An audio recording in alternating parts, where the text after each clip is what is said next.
Hello students, I am Swati Deshmukh. पिछले class में हमने पावर इलेक्ट्रॉनिक्स में three phase half wave rectifier का वर्किंग पढ़ लिया था। अब हम इसका डेरिवेशन स्टार्ट करते हैं। Derivation of different expressions of three phase half wave rectifier. इसमें आपको जो पढ़ना है वो क्या पढ़ना है? एवरेज वैल्यू और एवरेज करंट की वैल्यू फाइंड आउट करनी है, RMS value of voltage, RMS value of current, clear, ripple factor, form factor, efficiency, ये सब वैल्यू हमें फाइंड आउट करनी है। तो सबसे पहले हम फाइंड आउट करते हैं value of average voltage and average current. We know that instantaneous value of the sinusoidal AC input voltage is given by the relation V is equal to Vm sin omega t। किसी भी sinusoidal AC input voltage का value अगर आपको देना है किसी भी point पे, तो हम उसको किससे डिनोट करते हैं? V is equal to V M sine omega T. अगर आपको इस साइनसॉइडल एसी वोल्टेज का किसी भी पॉइंट पे वोल्टेज का इक्वेशन लिखना है तो हम कैसे लिखते हैं? V is equal to V M sine omega T. Clear? तो यहाँ पे वही लिखा है कि V इज इक्वल टू क्या होता है? V M sine omega T, जहाँ पे वी एम क्या होता है? आपका maximum value of AC input voltage, and sine क्या होता है? क्योंकि ये क्या बनता है आपका साइनसॉइडल, इसलिए हम साइन यूज करते हैं। और ओमेगा टी क्या रिप्रेजेंट करेगा? ओमेगा टी यहाँ पे जो वैल्यू रहता है ना, 0, 30 डिग्री, पाई, 2 पाई, 3 पाई, इन सब की वैल्यू डिनोट करता है। क्लियर? तो किसी भी पॉइंट पे आप वोल्टेज का इक्वेशन कैसे लिखते हो? V is equal to V M sine omega T. Suppose secondary phase voltage हमारे पास क्या है? 3 फेज है, phase A, phase B, phase C. तीनों को हम किससे डिनोट कर रहे हैं? V M sine omega T से। Clear? Phase A is equal to phase B is equal to phase C is equal to किससे डिनोट कर रहे हैं हम? V M sine omega T से। अब हम फाइंड आउट करते हैं average output voltage. Average output voltage को आप किससे डिनोट करेंगे? वी नॉट, या फिर आप इसको डिनोट कर सकते हो V D C. Clear? DC क्यों? क्योंकि हमें आउटपुट में क्या मिल रहा है? डीसी मिल रहा है। तो एवरेज आउटपुट वोल्टेज को आप वी नॉट से डिनोट करो या फिर वी डी सी से डिनोट कर सकते हो। क्लियर? तो ये हम कैसे फाइंड आउट करते हैं? V naught is equal to, इसका फॉर्मूला होता है area under the curve over the full cycle divided by base. Clear? V naught is equal to क्या होता है? Area under the curve over the full cycle divided by base. ठीक है? जितने भी एरिया को हम लेंगे उसको आपको इंटीग्रेट करना है। कितने पॉइंट के लिए आप उसको इंटीग्रेट कर रहे हो ये कंसीडर करोगे। तो देखो हम यहाँ पे कैसे कर रहे हैं? बेस। बेस मतलब आप कितने साइकिल के लिए उसको इंटीग्रेट करना चाह रहे हो, कितने साइकिल के लिए आप बेस ले रहे हो, कितने साइकिल को आप बेस मान रहे हो। तो यहाँ पे हम जो बेस ले रहे हैं वो क्या ले रहे हैं? 2 पाई। एक कंप्लीट साइकिल को हम क्या ले रहे हैं? बेस ले रहे हैं। एक पॉजिटिव हाफ साइकिल, एक निगेटिव हाफ साइकिल, एक का आपका कंप्लीट साइकिल बनता है। तो हम बेस किसको मान रहे हैं? एक कंप्लीट साइकिल को, डेट इज 2 पाई को। तो यहाँ पे क्या आ जाएगा आपका? 2 पाई। अब देखिए area under the curve over the full cycle means कितने एरिया को आप ले रहे हो। क्लियर? तो आप देख सकते हो यहाँ पे हमने वेवफॉर्म जब ड्रॉ किया था तो ये आपका इनपुट वोल्टेज का वेवफॉर्म था और ये आपका आउटपुट वोल्टेज का। तो हम एक कंप्लीट साइकिल को ले रहे हैं। तो एक कंप्लीट साइकिल में आपको कितने पल्स मिले थे? 3 पल्स मिले थे, फर्स्ट, सेकेंड, और फेज सी का हाफ और फेज सी का हाफ दोनों मिलके क्या बने थे? एक कंप्लीट पल्स बना था। तो हम क्या कर रहे हैं? तीनों पल्स को इंटीग्रेट नहीं करें, क्योंकि हमें एक कंप्लीट साइकिल के लिए 3 पल्स मिले थे। तो हम तीनों पल्स को इंटीग्रेट ना करके क्या करेंगे? सिर्फ एक ही पल्स को इंटीग्रेट करेंगे। हमारा फेज ए का आउटपुट वोल्टेज हमें कहाँ से कहाँ तक मिला था? 30 डिग्री से 150, 30 डिग्री से कहाँ तक मिला था आपको, 150 तक मिला था। तो हम सिर्फ क्या लेंगे, फेज ए का ड्यूरेशन लेंगे, ठीक है। फेज ए का ड्यूरेशन ले रहे हैं कहाँ से कहाँ तक, 30 डिग्री से लेके 150 तक हमें क्या मिला था, फेज ए का वोल्टेज मिला था, आउटपुट वोल्टेज। क्लियर। तो हम सिर्फ इतने एरिया को कंसीडर कर रहे हैं और सामने में किससे मल्टीप्लाई करेंगे, 3 से मल्टीप्लाई कर देंगे। क्यों, क्योंकि हमें एक साइकिल में कितना मिल रहा है, 3 कंप्लीट साइकिल मिल रहे हैं। तो हम तीनों पल्स को इंटीग्रेट ना करके क्या कर रहे हैं, सिर्फ एक ही पल्स को ले रहे हैं, इंटीग्रेट करेंगे और सामने में 3 से मल्टीप्लाई कर देंगे। क्लियर। तो देखो यहाँ पे हमने 3 से मल्टीप्लाई किया है और फेज ए का वोल्टेज लिया है। तो यहाँ पे आप देखो, phase A, phase B, phase C तीनों किसके इक्वल है, V M sine omega T. तो यहाँ पे हम वोल्टेज का इक्वेशन लिखेंगे, V M sine omega T D omega T, because omega T के रिस्पेक्ट में करना है हमें। तो क्या हो जाएगा, डी ओमेगा टी। और फेज ए आपको कब से कब तक मिल रहा था, 30 डिग्री से लेके 150 तक। तो यहाँ पे आप क्या लिखोगे, पाई बाय 6 से 5 पाई बाय 6। क्लियर। यहाँ पे 30 डिग्री को हमने क्या लिखा था, पाई बाय 6, और 150 डिग्री को हमने क्या लिखा था, 5 पाई बाय 6। क्लियर। तो ये आपका हो गया वोल्टेज का इक्वेशन हो गया। कैसे लिखना है आपको क्लियर हो गया। बेस सेलेक्ट करना है आपको कि आप कितने साइकिल के लिए लेना चाह रहे हो। तो यहाँ हमने 2 पाई लिया। अब एक साइकिल के लिए हमें आउटपुट में कितना मिल रहा था, 3 पल्स मिल रहा था। तो हम तीनों पल्स को कंसीडर ना करके सिर्फ एक पल्स को कंसीडर किए हैं और सामने में 3 से मल्टीप्लाई कर दिए हैं। एक पल्स को आपने क्या लिया है, फेज ए का लिया है। फेज ए कहाँ से कहाँ तक है, 30 से लेके 150 तक। क्लियर। तो ये होता है आपका इक्वेशन एवरेज आउटपुट वोल्टेज का। अब आप इसको सॉल्व करोगे, तो क्या होगा, देखो हमें इंटीग्रेट करना है।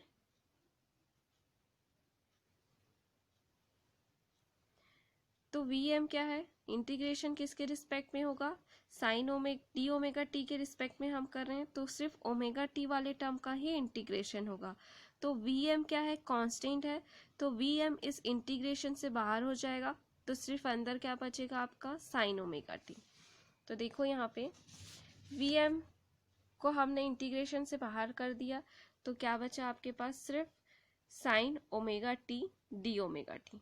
अब साइन ओमेगा टी का इंटीग्रेशन क्या होता है, माइनस कॉस ओमेगा टी। यहाँ पे क्या हो जाएगा, 3Vm 2 पाई। जैसे ही आप इंटीग्रेट करोगे, इंटीग्रेशन का साइन हट जाएगा। क्लियर। तो आप साइन ओमेगा टी का इंटीग्रेशन क्या होता है, माइनस कॉस ओमेगा टी। अब लिमिट पुट हो जाएगा पाई बाय 6 और पाई बाय 6। क्लियर। अब आपको नेक्स्ट क्या करना रहता है, लिमिट पुट करना रहता है। लिमिट पुट कैसे करते हैं, अपर limit minus lower limit.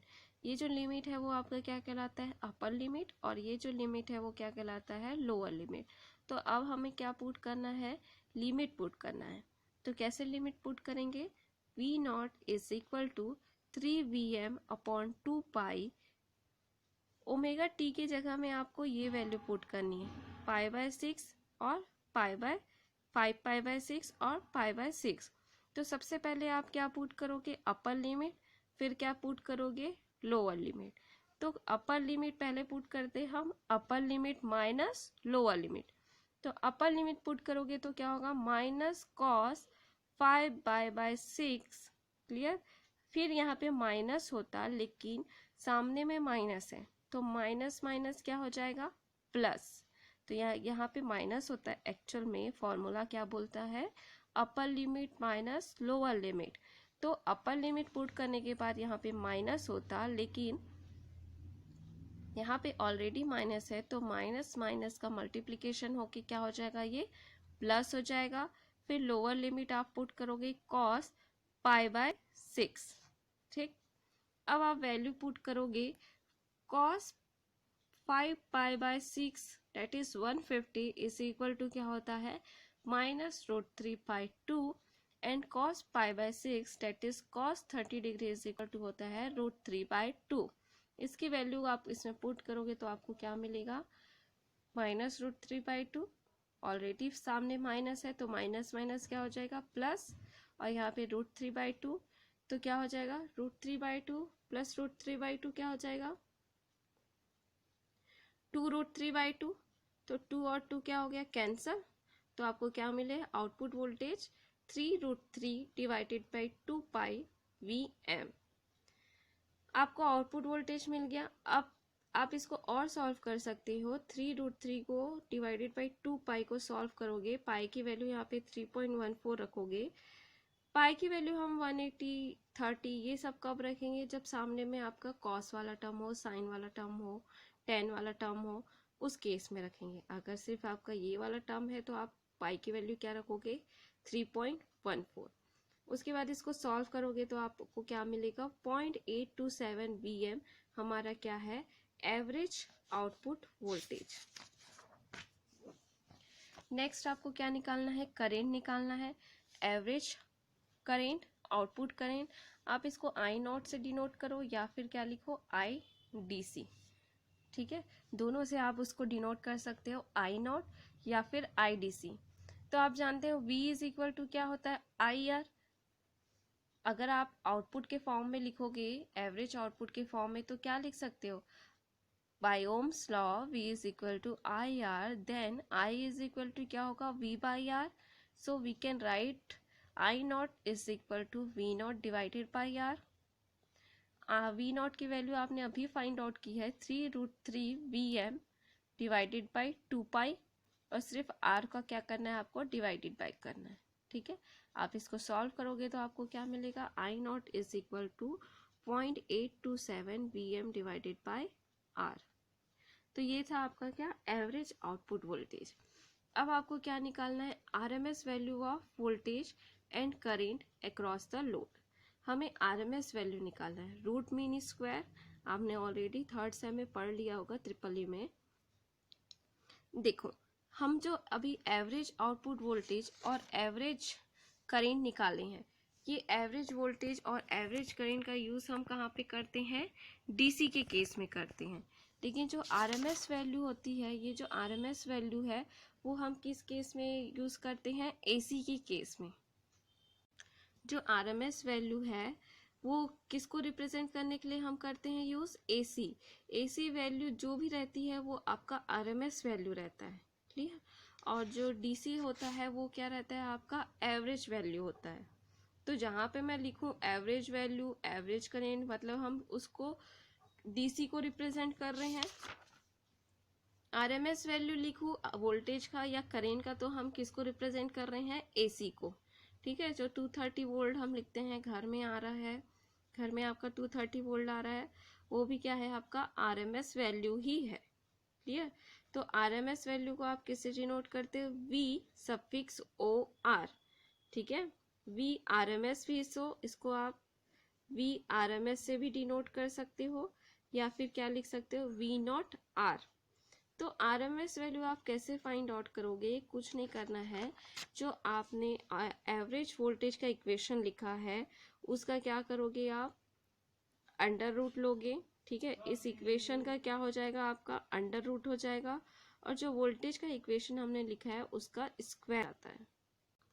RMS value कैसे फाइंड आउट करते हो आप, ये जो हमने एवरेज वोल्टेज का इक्वेशन लिखा है, इस इक्वेशन का क्या हो जाएगा अंडर रूट हो जाएगा, ये पूरा अंडर रूट में आ जाएगा आपका। और जो वोल्टेज हम लिखते हैं, ये जो वोल्टेज का इक्वेशन है उसका स्क्वायर हो जाता है, ठीक है। तो देखो यहाँ पे इस पूरे का हमने क्या लिया है अंडर रूट लिया है। आप 1/2 लगाओ या फिर अंडर रूट मतलब समझ गए ना, अंडर रूट, क्लियर। तो या तो आप अंडर रूट लगाओ या फिर 1/2 लिखो, और जो वोल्टेज का इक्वेशन है उसका हमने क्या कर दिया है स्क्वायर कर दिया है, क्लियर। तो अब आप इसको सॉल्व करोगे तो क्या मिलेगा आपको, देखो Vm square sine square omega T, तो Vm क्या है कांस्टेंट है, तो इंटीग्रेशन से बाहर आ जाएगा, ठीक है। तो Vm को हमने इंटीग्रेशन से बाहर रख दिया, तो क्या मिल गया हमें अंदर में sine square omega T D omega T. अब साइन स्क्वायर ओमेगा टी का हम नहीं कर सकते direct integration. Sine square omega T का फॉर्मूला होता है 1 - cos 2 omega T divided by 2। Sine square omega T का फॉर्मूला क्या होता है, 1 minus cos 2 omega T divided by 2। अब हम ये फॉर्मूला पुट करते हैं, इसके बाद हम इंटीग्रेशन कर सकते हैं। तो 2 क्या है आपका, ये जो 2 है वो क्या है, कांस्टेंट है, तो ये इंटीग्रेशन से बाहर हो जाएगा। तो ये जो 2 है वो किससे मल्टीप्लाई हो जाएगा, इस 2 से मल्टीप्लाई हो जाएगा। अंदर में सिर्फ क्या बच जाएगा आपका, 1 माइनस कॉस 2 ओमेगा टी। तो 1 का इंटीग्रेशन क्या होता है आपका ओमेगा टी, कॉस का इंटीग्रेशन क्या होता है sine 2 omega T divided by 2। जब हम इंटीग्रेशन करते हैं कॉस 2 ओमेगा टी का आप इंटीग्रेशन करोगे तो क्या होगा, sine 2 omega T divided by, यहाँ पे जो कांस्टेंट टर्म रहता है उसका डिवाइडेड बाय हो जाता है। अगर यहाँ पे 4 होता कॉस 4 ओमेगा टी तो नीचे में क्या हो जाता 4, तो यहाँ पे 2 है तो नीचे में क्या आएगा आपका 2। तो देखिए यहाँ पे अब आप क्या करोगे, इंटीग्रेशन हमने कर दिया, अब आपको लिमिट पुट करना है, अपर लिमिट माइनस लोअर लिमिट। तो सबसे पहले हम क्या करेंगे, अपर लिमिट पुट करेंगे, ठीक है। ये 4 पाई हो जाएगा क्योंकि यहाँ पे जो 2 था उसको हमने बाहर निकाल लिया। अब देखो अपर लिमिट पुट करेंगे तो सबसे पहले हम दोनों टर्म में अपर लिमिट पुट कर देंगे, क्लियर। दोनों टर्म में हम अपर लिमिट पुट कर देंगे माइनस लोअर लिमिट पुट करेंगे। तो अपर लिमिट पुट करोगे मतलब ओमेगा टी की जगह आप 5 पाई बाय 6 पुट करोगे। तो देखो यहाँ पे हमने 5 पाई बाय 6 रखा, minus sine 2 into omega T की जगह आप क्या रखोगे 5 pi by 6 divided by 2, minus upper limit minus lower limit. तो यहाँ पे क्या है आपका माइनस, फिर से ओमेगा टी की जगह आप क्या रखोगे 5 बाय 6, ठीक है। अब यहाँ पे माइनस है तो ये माइनस माइनस क्या हो जाएगा प्लस, तो यहाँ पे क्या हुआ आपका प्लस, फिर से ओमेगा टी की जगह आप क्या रखोगे 5 बाय 6। अब इसके बाद आप इसको सॉल्व करोगे तो आपको लास्ट में क्या मिलेगा, ये वैल्यू मिलेगी आपको, ठीक है, 0.706748 pm स्क्वायर अंडर रूट। इसको आप ऐसे भी लिख सकते हो ना, या फिर आप इसको इस फॉर्म में लिख सकते हो, 0.706748 vm स्क्वायर। अब इस अंडर रूट से आप vm बाहर आ जाएगा तो क्या बच जाएगा सिर्फ vm, और कैलकुलेटर से आप इसका अंडर रूट निकालोगे तो आपको क्या मिलेगा 0.84068, या फिर सिंपली हम लिख सकते हैं 0.84 vm। आपको एग्जाम में इतना बड़ा कैलकुलेशन करने का ज़रूरत नहीं है, आप सीधा ये लास्ट वाला वैल्यू याद रखो, क्योंकि इतना लेंदी अगर आप करोगे तो आपके पास इतना इनफ टाइम नहीं रहेगा, क्योंकि पावर इलेक्ट्रॉनिक्स एक लेंदी सब्जेक्ट है, पेपर भी आपका लेंदी आता है। तो बस आप एक तो स्टेप इसका करके दिखाओगे, कहाँ तक करके दिखाओगे, ये फॉर्मूला लिखोगे और लिमिट पुट करोगे, उसके बाद आप सीधा इस वैल्यू को लिखोगे। अगर एग्जाम में डिराइव करने आता है तो क्या लिखोगे, ये वैल्यू आप याद रखोगे। आरएमएस वैल्यू कितना मिलता है हमें, हाफ वेव के केस में 0.84 वीएम, क्लियर। तो ये इतना पार्ट आपको करने का ज़रूरत नहीं है क्योंकि बहुत लेंदी हो जाएगा और पेपर ऑलरेडी लेंदी आता है, क्लियर। तो आरएमएस की वैल्यू कितनी आएगी आपकी 0.84। ये हमने क्या निकाला, RMS value of voltage. Same आप कैसे निकाल सकते हो करेंट की वैल्यू, बाय ओम्स लॉ हम क्या जानते हैं, by ohm's law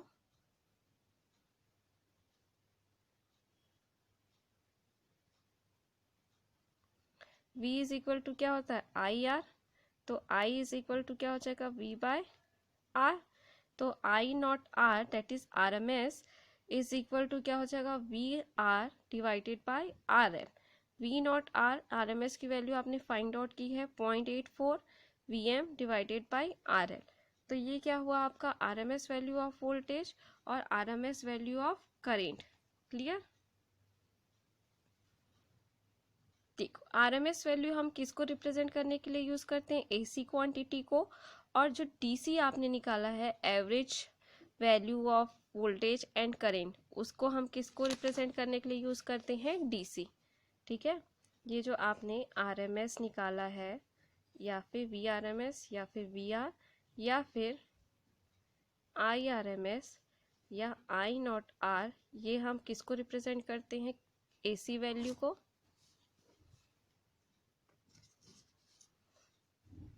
AC value, और वी नॉट या V D C and I naught या आई डी सी, ये हम किसको रिप्रेजेंट करते हैं? डीसी वैल्यू को। क्लियर? तो और जो डेरिवेशन है वो हम नेक्स्ट क्लास में करेंगे। अभी के लिए इतना ही। Thank you.